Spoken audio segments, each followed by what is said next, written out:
Good afternoon, this is Charles Kelly. Well, there's more trouble for the housing market this week as the Bank of England, as expected, hiked rates, but not by 0.25%, but by 0.5%. And rates are now 5%, the highest for around 14 years. So we're really into high mortgage market territory here, and things are not looking great for the mortgage market. And it's pouring more misery on beleaguered homeowners who are already facing high rates and are already facing a cost of living crisis with food inflation at over 20%. And you know the rest from my previous podcast. The Bank of England's governor, Andrew Bailey, said they have not ruled out further interest rate rises. And that's making it more anxious for borrowers because they think, well, when is this going to stop? And they're already struggling to, as I said, meet their payments now. And the markets seem to have already reacted to this, and they're already factoring in actually a base rate of 6%. So the markets are already expecting rates to go up further, which will be, frankly, disastrous for the mortgage market, for the housing market, as borrowing will just become completely unaffordable. I think already it's becoming unaffordable for residential buyers and, of course, buy-to-let buyers. And buy-to-let mortgages and property deals are just no longer stacking up. And landlords are struggling to sell as well. I've got landlords who are selling for a variety of reasons, some because of the George Osborne kick in the nuts tax increases that have made it just unviable for some landlords because they're facing tax tax hikes due to the lack of tax relief on the mortgage interest. Plus, they're facing higher interest rates as well, and they can't offset this against their taxes they could before. So some landlords are just having to sell out.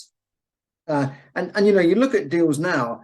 I'm selling the property for one landlord, and I just don't think they're going to get what they're asking for the property. First of all, although we're certainly going to give it a good try.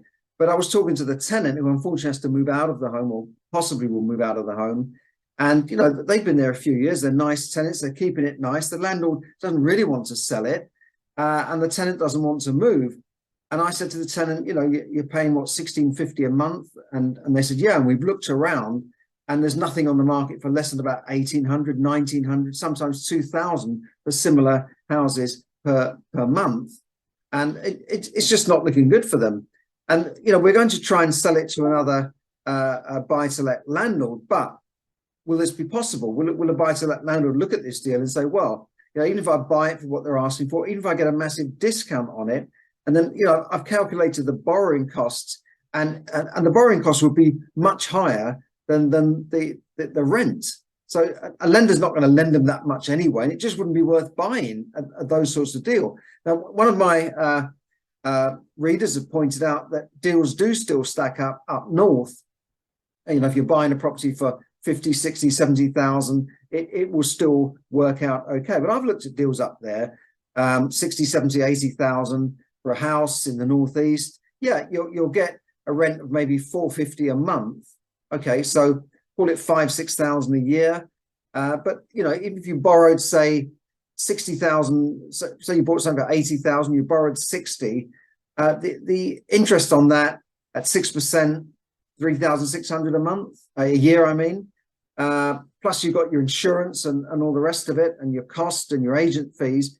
I don't think that stacks up at all. I think you're just about break even if you're lucky, and that doesn't take into account voids and damages and repairs and that sort of thing.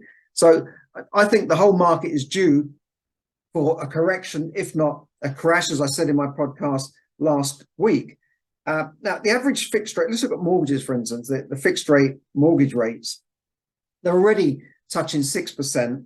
On the 5-year fixed rates, but some borrowers have already been quoted 5, 6, and 7% on their mortgages. I had a mortgage broker on a couple of weeks ago, and I'll get him on again soon to discuss where we're going from here.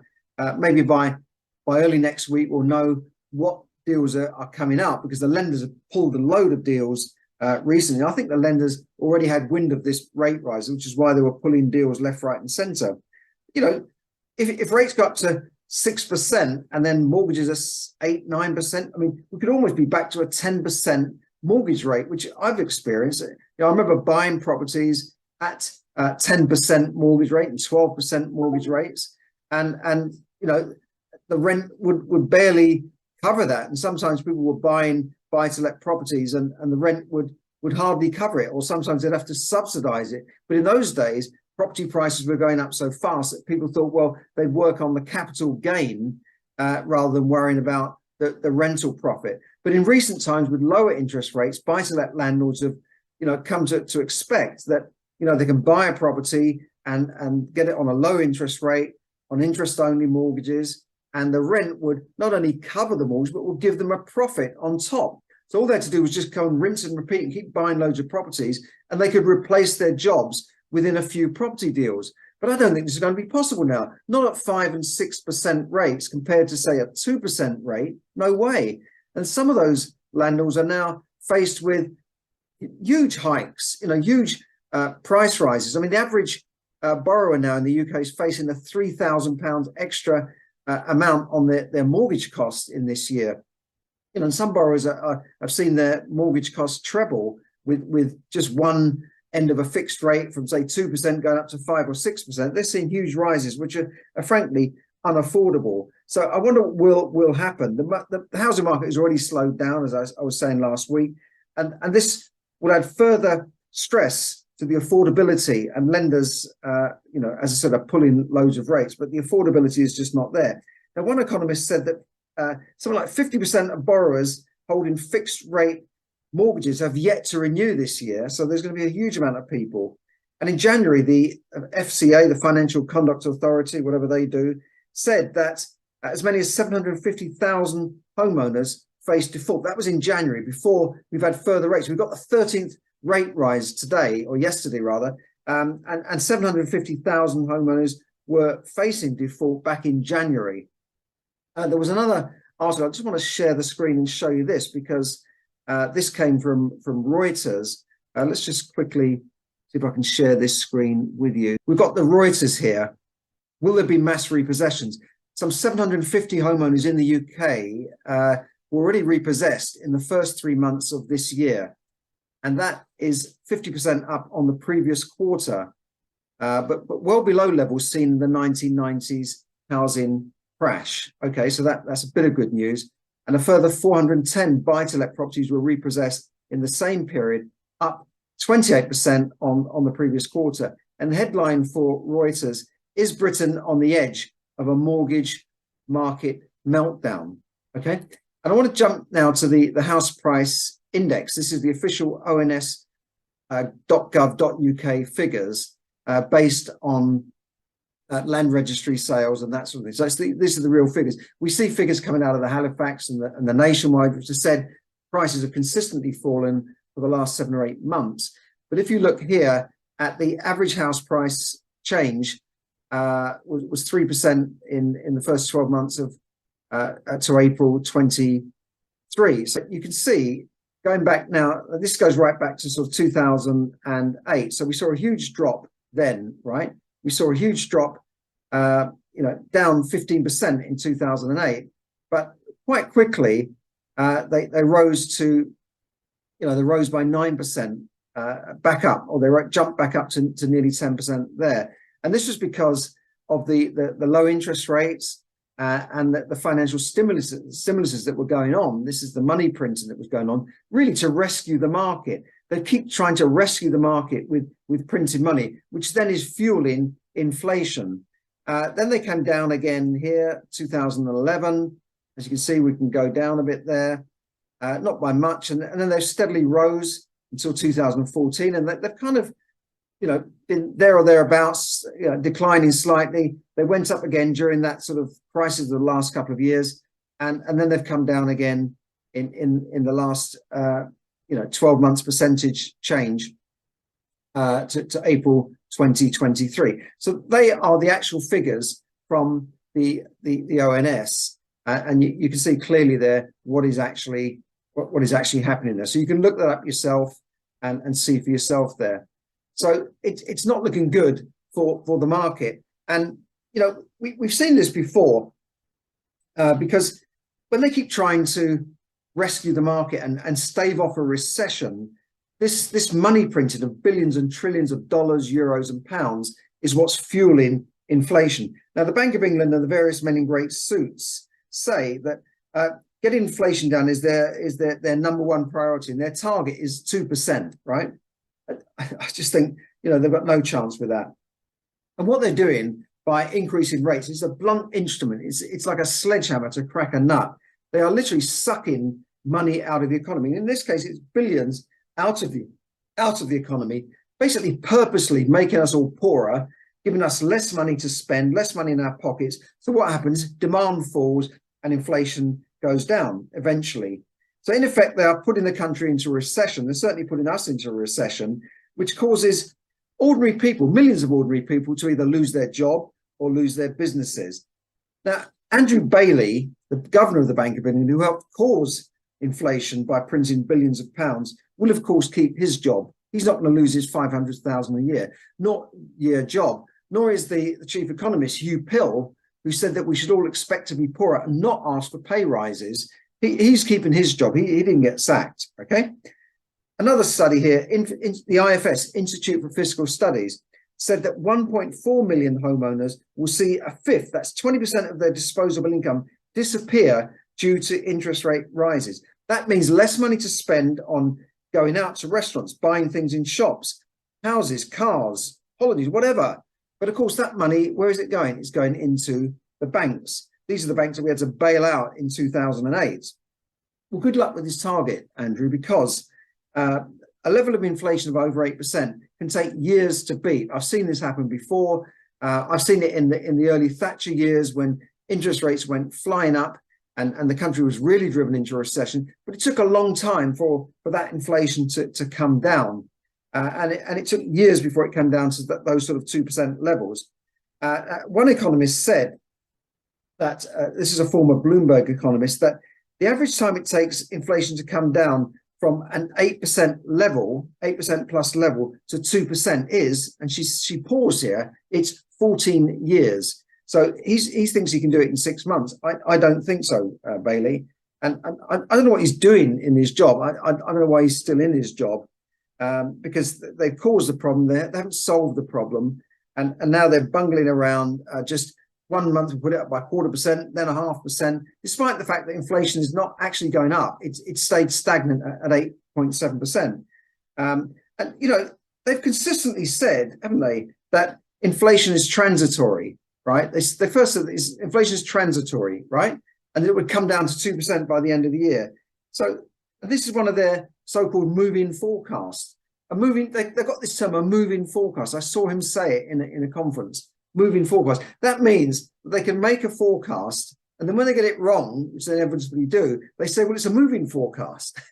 It's just a load of BS forecast, isn't it? What a load of cobblers, really, a moving forecast. Just make it up as they go along forecast. That's what I think it is. Another man in grey suits, the former Chancellor, Norman Lamont. Do you remember him? He quoted the other day, said, well, a mild recession wouldn't be so disastrous, would it? It wouldn't be so bad for people, would it? Yeah, right.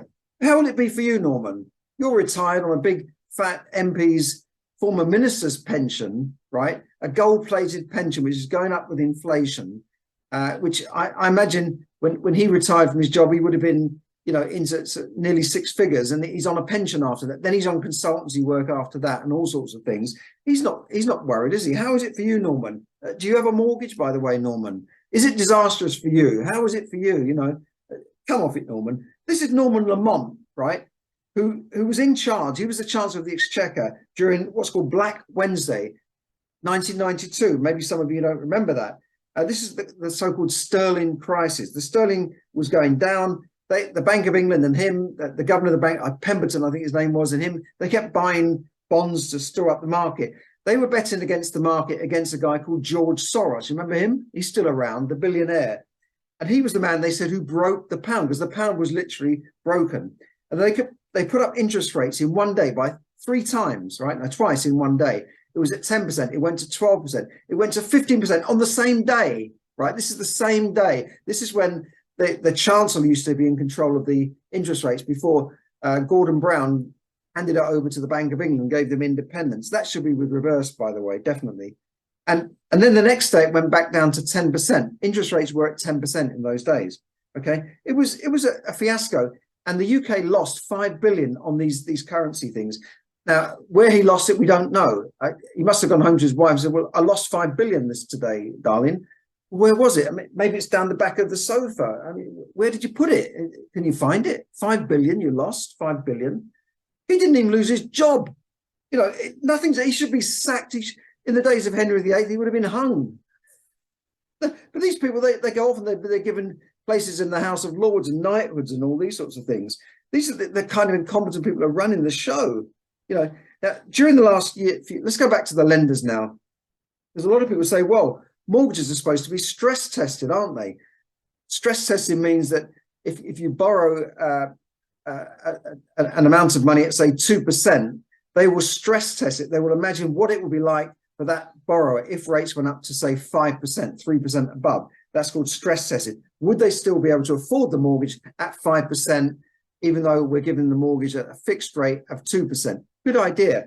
However, this doesn't take into account this cost of living crisis that we've had, and, you know, food going up by 20%, everything else going up by, I think, more than 10%, really, myself, and no chance of it coming down soon. So the stress test is fine, but they've had other costs going up at the same time. And just because inflation may go down, even if it went down by 2% magically, down to 2% magically, it doesn't mean that prices are coming down. It just means that the rate of price increase is slowing down. So prices have gone up in the last year by 10%. The year before that, they were going up still by nearly that amount. So we've probably seen price rises of 25% in the last 3 years, right? Is that really going to go back to zero again? No, I don't think it is.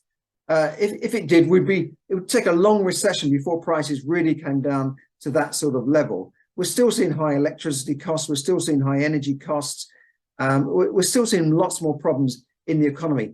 The good news is that the job market is still strong, but the bad news is that people haven't got as much money to spend. And that's not everybody, of course. Not everybody is a homeowner with a mortgage, right? Most homes are owned without mortgages, but these tend to be retired people who've got their pensions, they've paid off their mortgage. You know, in the old days, people used to buy one house and pay off the mortgage like my parents did. They just wanted to pay that mortgage off as quickly as possible. And then the younger guys come, that's crazy, you don't want to do that. You want to remortgage your house and buy another one, and remortgage that and buy another one, and that and another. That's it. That's the way it's done. But in the old days, that's not what people did. They just had one mortgage on one rate, and they didn't jump around and that sort of thing. Just paid it off as quickly as possible on a repayment mortgage. So a lot of people don't have a mortgage, they don't have that problem. But people with savings, incidentally, are still on low interest rates. The banks have increased their margins. They haven't passed on these rate rises, as was said by Martin Lewis. I was on the Martin Lewis Money show the other night, and he talked about this. He talked about the banks increasing their margins. And as I said, you know, house prices have been rescued by rate cuts and money printing since 2008, and then again in 2020. But that can't go on forever. You can't just print your way out of recession. At some time, a recession has to come, and it comes in cycles. It's a natural process for, you know, overblown companies and economies to flush out the bad ones and start rebuilding. It's actually a good thing in many ways. But the governments and the Federal Reserve and the banks and the central banks have tried to avoid these recessions. And I think it's coming home to roost now. We're going to see a big one. I think we're going to see a drop in properties and a drop in the stock market as well, despite what people say. I wouldn't have my money all sitting in the stock market right now. No way. Now, finally, look, let's spare a thought for the Turkish people. The government there just hiked rates by, I think, 6.5%. I think they've gone up from something like 8% to 14%. So I do think people over there are really suffering. They've had big inflation problems. So, and I'm hearing anecdotal reports from places around the world that prices are falling there, Australia, Canada, America. So there's problems all over the world. Even someone I know in Vietnam said there's a recession over there and things are starting, and even banks are starting to freeze people's money over there. Now, if you like what I'm saying here and you do like this content, please like and share. I want to see this getting out to more people. And I want to also tell you about how maybe we can help you to survive this, because it's all very well telling you what the problems are. What are you going to do about it? How are you going to get through this? So, you know, and one thing I would say to you is that the banks today have met with the government, with Rishi Sunak and some other men in grey suits, and they've agreed to help borrowers, right? I do laugh about this because, they should have been doing this anyway, but they've agreed to allow borrowers to switch to other products, such as maybe an interest-only mortgage, and they will not mark their credit file down as long as they get back to normal within 6 months. And I don't know all the details about this yet, and we'll have to see what happens. But a lot of people are not going to be out of trouble in 6 months. And of course, if you say to your lender, I'm in trouble, I need help, I need a repayment holiday, normally that will go on your credit file and will affect your future ability to borrow. And, a lot of people are coming to the end of a fixed rate and they may not be able to switch to another product because it will not meet the affordability test. And I think that's what the government are worried about. Obviously, lenders don't want to repossess property. That's what everyone says, isn't it? But hang on, aren't Lloyd's buying up loads of property? Aren't some of the banks buying up loads of property? I wonder. We've seen this from the banks before. We saw when banks like the NatWest Bank of Royal Bank of Scotland group actually put businesses into liquidation and then bought them with the other arm of the bank. You don't believe me? Look it up. It's actually true. They forced perfectly good businesses into to default and liquidation, and then another arm of the bank bought the businesses. Would you believe it? There it is. Most of us would go to prison for that sort of thing, not the bankers. Look it up yourself. Now, could this happen again? Could we see the big banks, the Morgan Stanleys and the Goldman Sachs and the hedge funds waiting to pounce on all these repossessed properties that they are repossessing themselves? I wonder. Couldn't happen, could it? No, surely the banks wouldn't do that. They're too ethical, aren't they? Well, let's see what happens. But look, I want to give you a few, sorry to be cynical there, but I've seen it all before. I've seen this happen before. I've seen property recessions. I've lived through a period where I bought a house in what I thought was the bottom of the market, and it was nearly the bottom of the market, but it took 6 years before the property came up to a level where I could even sell it for what I paid for it. 6 years, that was in the 90s. So don't think it can't happen again, right? I know things were different in those days, but nevertheless, I've lived through worse than this. Look, I want to give you a few tips to help you survive through this, right? And the first thing is talk to your lender. Whatever you do, don't bury your head in the sand. That's the worst thing you can do, is to bury your head in the sand and sort of hope that it will all go away. Don't open those letters because it's too stressful. I'm looking in the window and I can see some red there. I can see final reminder, warning, bailiffs. No, you've got to open those letters. You've got to deal with it. If you need help and you're in the UK, go to the Citizen Advice Bureau. Don't necessarily jump into bankruptcy or some of these debt arrangements. Always talk to an independent advisor that's not going to just try and put you into some sort of arrangements with your creditors or half-baked bankruptcy. Don't do that. Before you do that, talk to independent people like the Citizens Advice in the UK, or a good financial advisor at least. Okay, that's talk to your lender. Secondly, look at if you own your house, and maybe sometimes you can rent it, could you rent out a room? I believe the rate is around $7,500 tax-free to rent out a room. Could you rent that spare room? Could you put the junk somewhere else and rent out a spare room, or maybe move the kids into another room? You can find a way around this, because when things are desperate, you've got to do desperate things. So if you own a property, there's always been a way to utilize that property, maybe to rent some space. I know a lot of people have done this in the past, during past recessions, and that literally saved their neck by renting out a room or two in their own house, even though they were sleeping on the couch in the living room. Now, if you're renting a room, you're probably going to need to ask permission from your landlord, but I've seen people do this without permission. But nevertheless, that's between you and your landlord. But somehow you've got to get through this, right? Okay, so rent a room scheme, as I said, $7,500 tax-free. Could you get yourself a part-time job? There are lots of jobs out there. I think there are 1.5 million job vacancies out there. So could you, I've talked about this before. I know it sounds like I'm working hard enough already, I can't do that, but instead of spending your Saturdays, maybe you're going to have to get a Saturday job. I've done it before. Migrants, when they come to this country, they've got 2 and 3 jobs. They're working almost round the clock. Couples are sort of coming home, and then they're meeting each other. As one comes home, the other one goes out, and they're sleeping for a couple of hours and then going out to another job. They get through this. That's how they survive and thrive in any economy. Another thing is learn how to manage your money, right? learn how to manage your money properly. And I've got some tips. If you look below, I've got plenty of tips on how to manage your money. I've got a webinar coming up next week where I will go through some tips to learn how to really manage your money, to get to grips with your finances.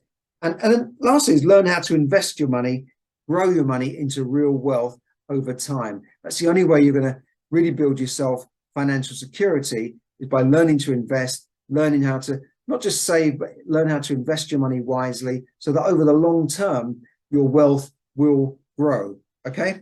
Now that's all for today, but do check out my offer down below, and do like and share this if you like what you're seeing. Look at some of my other articles there as well, that are other podcasts and articles. I'll put a link up to that.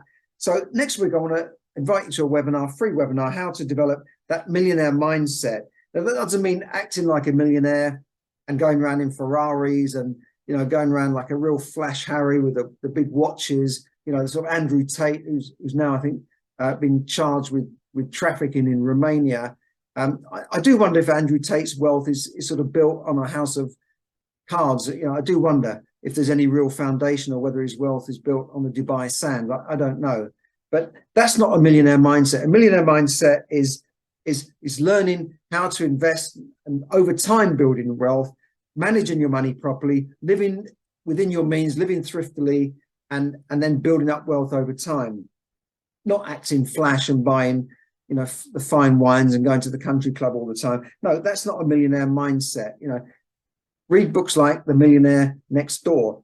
This will open up your mind. So look, I want to tell you about next week is not only how to survive, but thrive in a recession, get control of your finances and your spending immediately, save and invest for the future, learn about money and finance so that you can really build wealth, because you can do this in any economy, even in a recession or a depression, and then develop that millionaire mindset. So free webinar next week. I'll put a link up there below. In the meantime, do have a great weekend, or if you're not watching it the weekend, have a great day. And hopefully I will see you in that webinar next Wednesday so you can develop that millionaire mindset. Until then, bye for now. This is Charles Kelly, Money Tips Podcast. Thank you very much.